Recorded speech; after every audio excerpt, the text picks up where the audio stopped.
Welcome to Cinemosophy. Steven Allan Spielberg. ലോക cinema ചരിത്രത്തിൽ ഈ പേരിനോട് ചേർത്ത് വെക്കാൻ പറ്റുന്ന മറ്റൊരു പേരില്ല. ഹോളിവുഡ് സിനിമയെ പുതുക്കിപ്പണിത ശില്പിയാണ് സ്പീൽബർഗ്. 50 വർഷത്തിലേറെയായി നീണ്ടു നിൽക്കുന്ന തന്റെ കരിയറിൽ സിനിമയുടെ മേക്കിംഗ് രീതികളെ മാറ്റിമറിക്കുന്നതിനോടൊപ്പം ഹോളിവുഡിലെ ഏറ്റവും വരുമാനം നേടുന്ന സംവിധായകനായും അദ്ദേഹം മാറി. ആധുനിക ബ്ലോക്ക് ബസ്റ്റർ യുഗത്തിന് തുടക്കം കുറിച്ച സംവിധായകൻ എന്ന രീതിയിലും സ്പീൽബർഗ് അറിയപ്പെടുന്നുണ്ട്. ബ്രഹ്മാണ്ഡ സിനിമകൾ ഒരുക്കുമ്പോഴും സ്പീൽബർഗിന്റെ സ്വന്തം ജീവിതത്തിലേറ്റ മുറിവിന്റെ നിഴലുകൾ ആ സിനിമയിൽ നമുക്ക് കാണാൻ കഴിയും. എന്റെ ഓരോ സിനിമയും തീർത്തും എന്റെ വ്യക്തിപരമായ സിനിമകളാണെന്നാണ് അദ്ദേഹം തന്നെ പറഞ്ഞിട്ടുള്ളത്. തന്റെ കുട്ടിക്കാലത്തെ ട്രോമകൾ, സംഘർഷങ്ങൾ, മാതാപിതാക്കളുടെ വിവാഹമോചനം, അപരത്വം തുടങ്ങി അദ്ദേഹം അനുഭവിച്ച അല്ലെങ്കിൽ ഇന്നത്തെ സ്പീൽബർഗിനെ നിർമ്മിച്ചെടുത്ത കൈപ്പേറിയ ജീവിതാനുഭവങ്ങൾ അദ്ദേഹത്തിന്റെ സിനിമകളിലും നമുക്ക് കാണാം. ഇന്ന് നമ്മൾ സംസാരിക്കുന്നത് വിശ്വവിഖ്യാതനായ സംവിധായകൻ സ്റ്റീവൻ സ്പീൽബർഗിനെ കുറിച്ചും അദ്ദേഹത്തിന്റെ സിനിമകളെക്കുറിച്ചുമാണ്. ഒരിക്കൽ കൂടി വീഡിയോയിലേക്ക് സ്വാഗതം.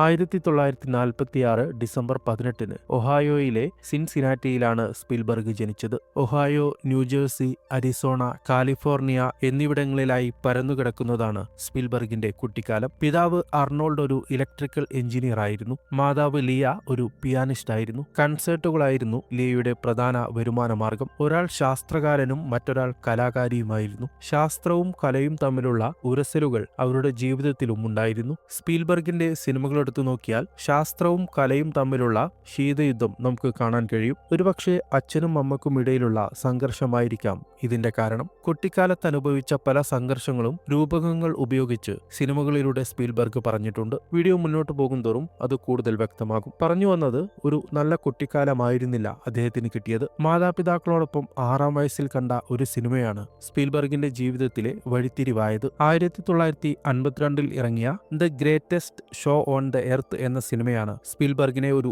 സംവിധായകനാക്കി മാറ്റിയത് എന്ന് പറയാവുന്നതാണ്. ആ സിനിമയിലെ ഒരു തീവണ്ടി അപകടം അദ്ദേഹത്തെ വല്ലാതെ ഭയപ്പെടുത്തി. ഊണിലും ഉറക്കത്തിലും ആ ഒരു സീൻ സ്പീൽബർഗിന്റെ മനസ്സിലേക്ക് വന്നുകൊണ്ടിരുന്നു. പല രാത്രികളിലും ആ സീനിന്റെ ഭയാനകതയോർത്ത് സ്പീൽബർഗ് ഞെട്ടിയെണീറ്റു. ആ ഭയത്തെ മറികടക്കാൻ 6 വയസ്സുകാരനായ സ്പീൽബർഗ് തന്നെ ഒരു വഴി കണ്ടെത്തി. തന്റെ 2 ടോയ് ട്രെയിനുകൾ കൂട്ടിയിടിപ്പിക്കുകയും അത് പിതാവിന്റെ 8mm ക്യാമറ കൊണ്ട് ഷൂട്ട് ചെയ്യുകയും ചെയ്തു. സ്വന്തം ഭയങ്ങളെ ചിത്രീകരിക്കുക വഴി ആ ഭയങ്ങളെ മറികടക്കാൻ കഴിയുമെന്ന് ആ 6 വയസ്സുകാരൻ തിരിച്ചറിഞ്ഞു. ഈ ഒരു കണ്ടെത്തലിന്റെ പുനർവായനകളാണ് അദ്ദേഹത്തിന്റെ ഓരോ സിനിമകളും. സ്വന്തം ട്രോമയെ മറികടക്കാൻ വേണ്ടിയാണ് പിന്നീട് സ്പീൽബർഗ് ഓരോ സിനിമകളും നിർമ്മിച്ചത്. ഹൈസ്കൂൾ പഠനകാലത്ത് തന്റെ 17-ാം വയസ്സിലാണ് സ്പീൽബർഗ് ആദ്യ സിനിമ സംവിധാനം ചെയ്യുന്നത്. 1964 ഫയർലൈറ്റ് എന്ന സയൻസ് ഫിക്ഷൻ സിനിമയാണ് സ്പീൽബർഗ് ആദ്യമായി എഴുതി സംവിധാനം ചെയ്തത്. അതിനു മുൻപ് തന്നെ Last Gun, Escape to Nowhere തുടങ്ങി 5ഓളം ഷോർട്ട് ഫിലിമുകളും സ്പീൽബർഗ് ചെയ്യുന്നുണ്ട്. 1966 മാതാപിതാക്കൾ വേർപിരിഞ്ഞത് സ്പീൽബർഗിനെ ആഴത്തിൽ മുറിപ്പെടുത്തുന്നുണ്ട്. പിതാവിന്റെ ഭാഗത്താണ് തെറ്റെന്നു കരുതി ഏകദേശം 15 വർഷത്തോളം ഇതിന്റെ പേരിൽ സ്പീൽബർഗ് അച്ഛനോട് സംസാരിക്കാതിരിക്കുന്നുണ്ട്. എന്നാൽ അമ്മക്ക് അച്ഛന്റെ ഒരു സുഹൃത്തുമായി ഉണ്ടായിരുന്ന റിലേഷനാണ് വിവാഹമോചനത്തിന് കാരണമെന്ന് ഒരുപാട് കാലത്തിനു ശേഷമാണ് സ്പീൽബർഗ് മനസ്സിലാക്കിയത്. മക്കൾക്ക് അമ്മയോടുള്ള ഇഷ്ടവും ബഹുമാനവും കുറയാതിരിക്കാൻ അച്ഛൻ സ്വയം തെറ്റുകാരനാണെന്ന് സമ്മതിക്കുകയായിരുന്നു. ഈ സംഭവങ്ങളെല്ലാം സ്പീൽബർഗിനെ ഒരുപാട് മുറിപ്പെടുത്തിയിട്ടുണ്ടെന്ന് അദ്ദേഹത്തിന്റെ സിനിമകൾ ശ്രദ്ധയോടെ കണ്ടാൽ മനസ്സിലാകും. മക്കളിൽ നിന്ന് അകന്നു കഴിയുന്ന അച്ഛൻ. ഏകദേശം അദ്ദേഹത്തിന്റെ എല്ലാ സിനിമകളിലും ഈ ഒരു തീമുണ്ട്. E.T. എന്ന സിനിമ ഒരു സയൻസ് ഫിക്ഷൻ സിനിമയാണെങ്കിലും ശരിക്കും മാതാപിതാക്കളുടെ വേർപിരിയൽ മൂലമുണ്ടാകുന്ന കുട്ടിയുടെ ഏകാന്തതയെക്കുറിച്ചുള്ള കഥയാണ് ഈ cinema. Close encounters of the third kind, hook, war of the worlds തുടങ്ങിയ സിനിമകളിലെല്ലാം ഈ ഒരു തീമുള്ളതായി നമുക്ക് കാണാം. തകർന്ന കുടുംബങ്ങളും ഉത്തരവാദിത്തത്തിൽ നിന്ന് ഒളിച്ചോടുന്ന അച്ഛന്മാരെയും ഈ സിനിമകളുടെ ബേസ് കഥയിൽ നമുക്ക് കാണാനാകും. എന്നാൽ തന്റെ അച്ഛനുമായുള്ള തെറ്റിദ്ധാരണ മാറുകയും മിണ്ടി തുടങ്ങുകയും ചെയ്യുന്നതു മുതൽ ആ മാറ്റവും സ്പീൽബർഗിന്റെ സിനിമയിൽ നമുക്ക് കാണാൻ കഴിയും. അതിനുശേഷം വന്ന സിനിമകളിലെല്ലാം അച്ഛന്മാർ നായകതുല്യരായി മാറുന്നത് നമുക്ക് കാണാം. സേവിംഗ് പ്രൈവറ്റ് റയാൻ എന്നൊരു സിനിമ തന്നെ അച്ഛനാണ് സ്പീൽബർഗ് സമർപ്പിക്കുന്നത്. തകർന്ന കുടുംബ ബന്ധത്തോടൊപ്പം യഹൂദ സ്വത്വവും സ്പീൽബർഗിനെ കുട്ടിക്കാലത്ത് ഒരുപാട് മുറിപ്പെടുത്തിയിട്ടുണ്ട്. കുട്ടിയായിരിക്കുമ്പോൾ താൻ താമസിച്ച സ്ഥലങ്ങളിലെല്ലാം തങ്ങളുടെ കുടുംബം മാത്രമായിരുന്നു യഹൂദ കുടുംബമെന്ന് സ്പീൽബർഗ് പല അഭിമുഖങ്ങളിലും പറഞ്ഞിട്ടുണ്ട്. അതിനാൽ തന്നെ കടുത്ത വിവേചനങ്ങൾ നേരിട്ടതായും അദ്ദേഹം പറഞ്ഞിട്ടുണ്ട്. അരിസോണയിൽ താമസിക്കുമ്പോൾ അയൽക്കാർ നിത്യവും വീടിനു മുന്നിൽ വന്ന് ചീത്ത പറയാറുണ്ടായിരുന്നതായി അദ്ദേഹം ഓർത്തെടുക്കുന്നുണ്ട്. കാലിഫോർണിയയിലെ സ്കൂളിൽ സഹപാഠികൾ അദ്ദേഹത്തെ ശാരീരികമായി ഉപദ്രവിച്ചിരുന്നു. ഈ അനുഭവങ്ങളെല്ലാം അദ്ദേഹത്തിന്റെ മനസ്സിനെ ഒരുപാട് മുറിപ്പെടുത്തിയിരുന്നു എന്നതിന്റെ തെളിവാണ് ഷിൻലേഴ്സ് ലിസ്റ്റ്. ഒരു യഹൂദൻ എന്ന നിലയിൽ താൻ അനുഭവിച്ച എല്ലാ വേദനകളും ഈ സിനിമയിലൂടെ അദ്ദേഹം പുനർവായന നടത്തി. തുടക്കത്തിൽ പറഞ്ഞ പോലെ ഭയത്തെ ചിത്രീകരിച്ചുകൊണ്ട് ഭയത്തെ മറികടക്കാൻ തന്നെയാണ്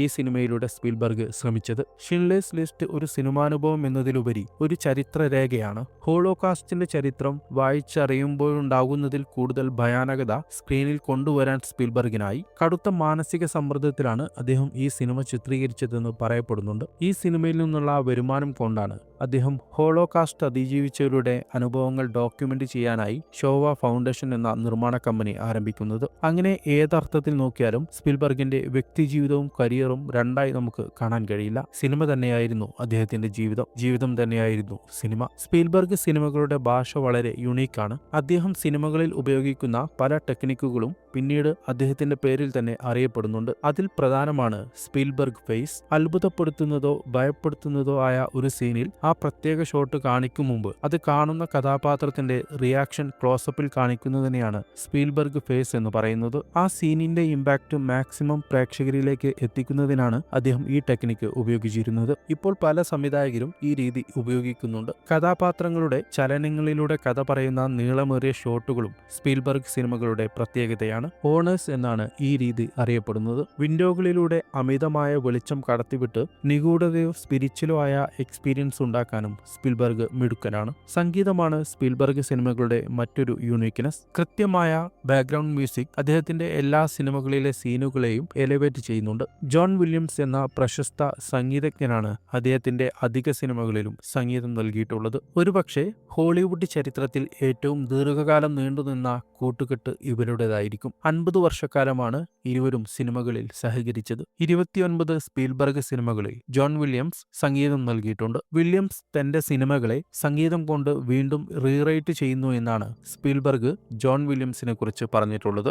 ജോസ് എന്ന സിനിമയിൽ ഇത് നമുക്ക് ശരിക്കും അറിയാനാകും. സ്രാവിനെ കാണിക്കുമ്പോഴുണ്ടാകുന്ന പേടിയേക്കാൾ കൂടുതൽ ആ തീം മ്യൂസിക് കേൾക്കുമ്പോൾ നമുക്കുണ്ടാകും. E.T. എന്ന സിനിമയിൽ സംഗീതത്തിനനുസരിച്ച് പിന്നീട് ക്ലൈമാക്സ് റീ എഡിറ്റ് ചെയ്തതായി സ്പീൽബർഗ് പറഞ്ഞിട്ടുണ്ട്. ജോസ് എന്ന സിനിമയുടെ ചിത്രീകരണ വേളയിൽ പൊടുന്നനെ സിനിമയ്ക്ക് വേണ്ടി നിർമ്മിച്ച സ്രാവ് കേടുവന്നു. യന്ത്ര തകരാറായിരുന്നു കാരണം. ശരിയാക്കാൻ സമയമെടുക്കും, പക്ഷെ ഷൂട്ടിംഗ് മുടങ്ങാനും പാടില്ല. അങ്ങനെ ഒരു അവസരത്തിൽ ജോൺ വില്യംസ് ആണ് സ്പീൽബർഗിനെ രക്ഷപ്പെടുത്തിയത്. സ്രാവിനെ കാണിക്കാതെ സ്രാവിന്റെ POVയിൽ സിനിമ ഷൂട്ട് ചെയ്തു. ജോൺ വില്യംസ് 1.5 ബാക്ക്ഗ്രൗണ്ട് മ്യൂസിക്കും കൊടുത്തു. സ്രാവിനെ കാണാതെ തന്നെ പ്രേക്ഷകൻ സ്രാവിനെ കണ്ട പോലെ പേടിച്ചു വിറച്ചു. ഒരു ഹിച്ച്കോക്കിൻ രീതിയിലുള്ള ഹൊറർ സീനായി പിന്നീട് അത് മാറി. സ്രാവ് പ്രവർത്തിക്കാതിരുന്നത് ദൈവനിയോഗമായിരുന്നുവെന്നാണ് പിന്നീട് സ്പീൽബർഗ് ഈ സംഭവത്തെക്കുറിച്ച് പറഞ്ഞത്. പതിറ്റാണ്ടുകളോളം തന്റെ ജീവിതം സിനിമകളിലൂടെ നേരിയ രീതിയിൽ സൂചിപ്പിച്ചിരുന്ന സ്പീൽബർഗ് കോവിഡ് മഹാമാരി സമയത്താണ് തന്റെ സ്വന്തം കഥ നേരിട്ട് പറയാൻ തീരുമാനിച്ചത്.